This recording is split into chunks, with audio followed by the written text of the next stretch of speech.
You do not begin in the cockpit. You begin as a passenger, staring through a window at the wing and wondering how anyone earns the right to carry people into the sky.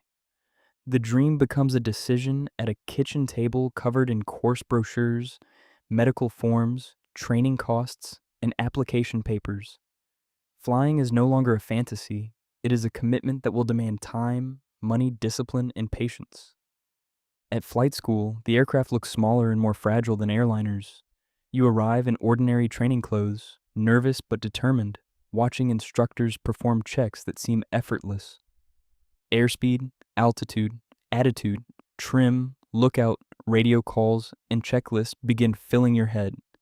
At first, the cockpit looks like a wall of dials, but slowly each instrument starts telling a story. Other students seem to understand faster. They make smoother radio calls, remember checks, and control the aircraft without fighting it. You wonder whether the sky has exposed a limit you did not know you had. Then one circuit finally comes together. Your speed is stable, the approach is controlled, and the instructor gives a quiet nod. It is not perfect, but for the first time, the aircraft feels like something you are flying rather than surviving. Training becomes repetition, weather briefings, navigation logs, ground school, chair flying, checklists, circuits, and lessons canceled by cloud or wind. Progress is measured in details nobody outside aviation notices. Your instructor lets you handle the takeoff. The runway rushes beneath you, the controls lighten, and the ground begins falling away. Your life quietly divides into before this moment and after it. At a busy airfield, other aircraft are waiting, the radio is crowded, and the controller speaks quickly. You must think, listen, and fly while knowing every hesitation can affect people around you. You overcorrect, drift from the center line, and miss part of a radio call. The instructor intervenes calmly, but the mistake lands hard. Flying rewards confidence, yet punishes carelessness immediately. Back in the briefing room, the aircraft is safe, but your confidence is not. You replay the approach and hear the missed call again. The debrief sheet feels brutally simple compared with the embarrassment sitting in your chest. Your instructor does not tell you that mistakes do not matter. They explain exactly why it happened, what cues you missed, and how to recover earlier next time. Good instruction turns shame into something useful.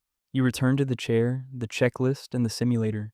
You rehearse radio calls, visualize the circuit, review wind correction, and practice each action until the sequence feels familiar. A similar approach arrives on another day with crosswind and radio traffic. The same anxiety returns, but this time you recognize it before it controls you. You correct smoothly, make the call, hold the center line, and land safely. The instructor keeps their hands clear of the controls. Relief arrives quietly because you know the improvement was earned. Then the instructor steps out and tells you to take the aircraft around the circuit alone. The empty seat beside you suddenly feels louder than the engine. You line up, take off, fly the circuit, and return to the runway with no one beside you. The landing is not perfect, but it is yours. When the wheels touch down, the impossible becomes real. The next phase is repetition with responsibility. Navigation flights, changing weather, diversions, radio work, fuel planning, and the discipline to cancel when conditions are wrong. Sometimes the pressure comes from other people. A friend expects the flight to go ahead. Another pilot says the weather is manageable, and the booking clock is running. You must separate confidence from pressure. You decide not to fly. The aircraft stays parked while the weather deteriorates beyond the forecast. It feels disappointing, but good pilots are often defined by flights they refuse to begin. On test day, every checklist feels heavier. The examiner watches your planning, judgment, navigation, handling, and ability to recover when something does not go exactly as expected. When the examiner says you passed, the moment feels less like permission and more like responsibility. You are now legally allowed to fly, but the license does not make you finished.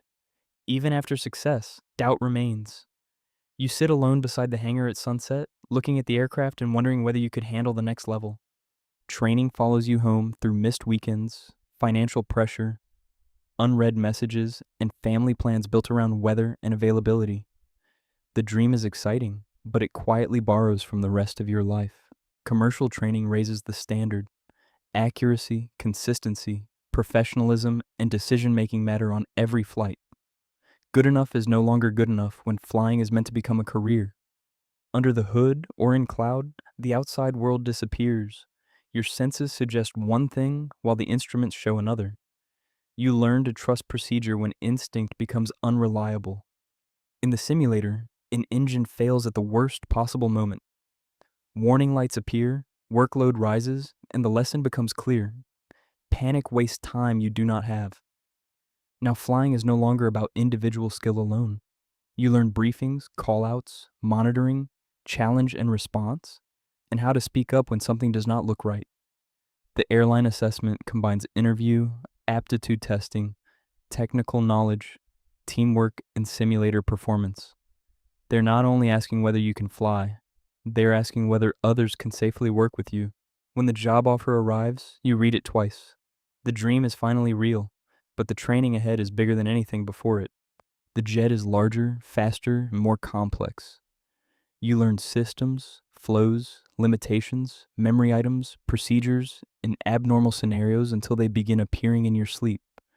On your first passenger flight, the cabin is full of people who have trusted you without ever meeting you.